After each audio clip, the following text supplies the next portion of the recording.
update game Kikoran kamu, ikuti juga Kikoran Competition. Daftar sekarang juga.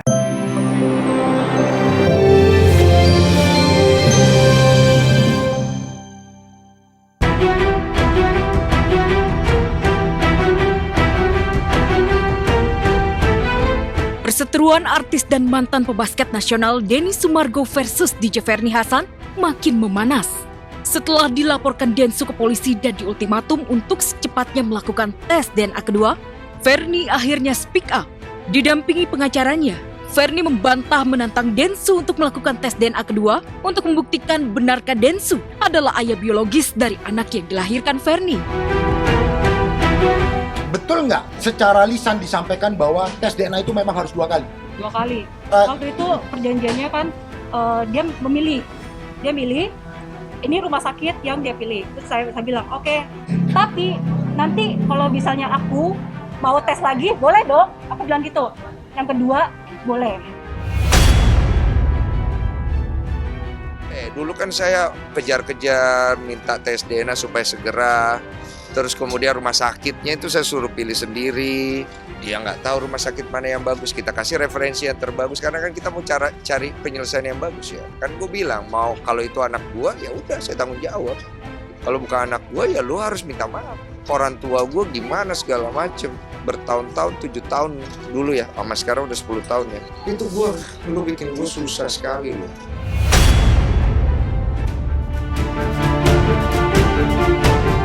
Iya, persoalan tes DNA benar-benar merusak mental orang-orang di sekitar kehidupan Densu dan Ferny. Alih-alih membutuhkan pengakuan untuk sang anak, Ferny meminta tes DNA lagi. Demi menjaga keutuhan rumah tangga dan marwah keluarga, Densu menantang tes DNA kedua dengan tambahan laporan polisi. Dia kasihan juga kali sama saya, tapi saya jadi kasihan juga sama dia gitu. Tapi gue tetap ngerasa gue ada tanggung jawab sama istri gue. Karena satu, dia tuh luar biasa baik sekali sebagai seorang istri dan bernilai sekali sebagai seorang wanita. Gue ngerasa kayak beban banget gue kalau gue nggak bisa selesai ini. Saya tidak mencari materi, yang saya cari adalah pengakuan. Karena kan saya sama ini saya sama sekali nggak diakuin. Keberadaan saya aja nggak diakuin. Kalau masalah anak secara moral kan saya udah bilang dari dulu waktu saya tes DNA, anak saya tanggung jawab, bukan anak saya mau gimana? Lu udah ngerusak hidup gua.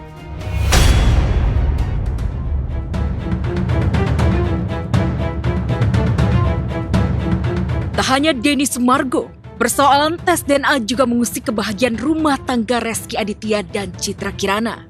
Weni Aryani, wanita dari masa lalu Reski, tiba-tiba meminta pengakuan atas anaknya yang lahir dari hasil hubungan di luar pernikahan dengan Reski.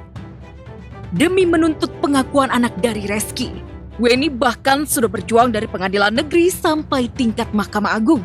Hasilnya Mahkamah Agung memutuskan kalau Reski memang ayah biologis yang dilahirkan Weni dan harus melakukan tes DNA sebagai bukti baru jika ingin mengajukan peninjauan kembali atau PK. Dan saya kembali menegaskan bahwa selama ini saya tidak pernah menolak untuk melakukan tes DNA. Saya bicara secara tegas dan terbuka, menyampaikan kesediaan saya untuk melakukan tes DNA demi memutus keraguan dan demi kepastian hukum. Mohon doakan keluarga kami agar saya dan suami saya, Mas Reski, bisa terus menjalani kehidupan rumah tangga kami dengan kuat, dengan sabar.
Hampir serupa dengan Luna Maya, kemarin 29 Agustus 2023, Star Wenda juga tengah berbahagia lantaran berulang tahun yang ke-34 tahun. Tak ada perayaan khusus berbalut pesta mewah. Hanya saja Wenda mendapat kejutan bertubi-tubi dari suami, karyawan, dan juga keluarga besarnya. Ya nggak ada yang spesial lah pasti. Gitu ya pasti sesuatu yang lagi kita mau beli ya beli. Kalau tanya mau apa ya udah bingung juga mau apa lagi. Tak hanya itu, lapak Instagram Wenda pun dibanjiri ucapan ulang tahun dari banyak orang. Tak terkecuali ucapan dari sang suami Ruben Onsu. Seperti kata sang suami, Wenda makin tambah umur memang makin cantik dan awet muda. Padahal jika dilihat ke belakang, ketika masih bergabung dengan grup Cherry Bell, tubuh Wenda masih sangat kurus dan tak begitu pintar merawat diri. Sekarang meski sering berdaster, Wenda tetap cantik menawan bak gadis desa berusia 25 tahun. Lantas, apa sebenarnya rahasia awet muda Wenda? Mungkinkah karena Wenda selalu mendapat jatah bulanan ratusan juta dari Ruben? 210.980.127 rupiah. Ini di luar biaya sekolah dan lain-lain. Di luar 210 juta.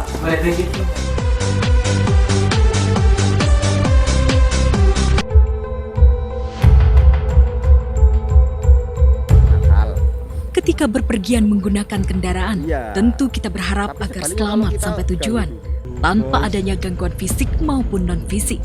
Namun tak bisa dipungkiri, hingga saat ini sebagian masyarakat masih mempercayai adanya gangguan mistis dari kekuatan gaib yang mungkin dapat ditemui jika sedang berkendara apalagi memasuki waktu malam. Konon katanya, gangguan mistis ini biasanya terjadi dan dikaitkan dengan mitos-mitos masyarakat setempat yang banyak menyaksikan kejadian-kejadian di luar nalar yang bikin bulu kuduk berdiri.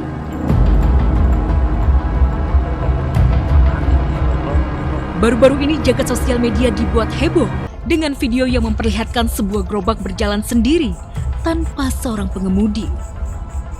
Kejadian horor ini diketahui terjadi di Desa Sambong, Lombok, Tuban, Jawa Timur. Merasa ketakutan, sang pengemudi yang berhasil merekam kejadian di luar nalar itu pun enggan untuk mendahului gerobak tersebut. Dirinya malah memilih untuk terus mengikutinya dari belakang. Jenenge bangsat ya ini. Masane aku wedi, tak jeblok motorku berat, ana tak ben.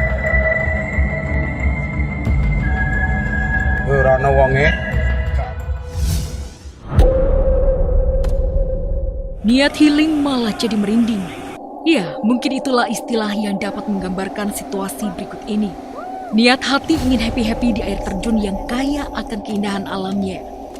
Wanita yang satu ini malah dibuat merinding, gegara diikuti oleh sesosok makhluk astral berwujud Gondoruo sedang memperhatikan dirinya dari kejauhan.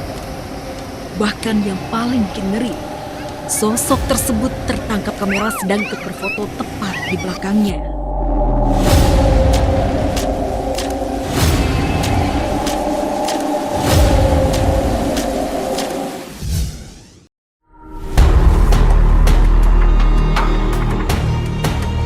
Proses penguburan dalam pemakaman orang yang sudah meninggal dunia biasanya akan dilakukan dengan memasukkan jenazah ke dalam lubang tanah. Namun apa jadinya jika proses penguburan jenazah dilakukan di dalam air? Ya, Indonesia memang memiliki sejumlah ritual unik dalam proses penguburan atau pemakaman bagi orang yang sudah meninggal dunia. Salah satunya dengan menguburkan jenazah di dalam air.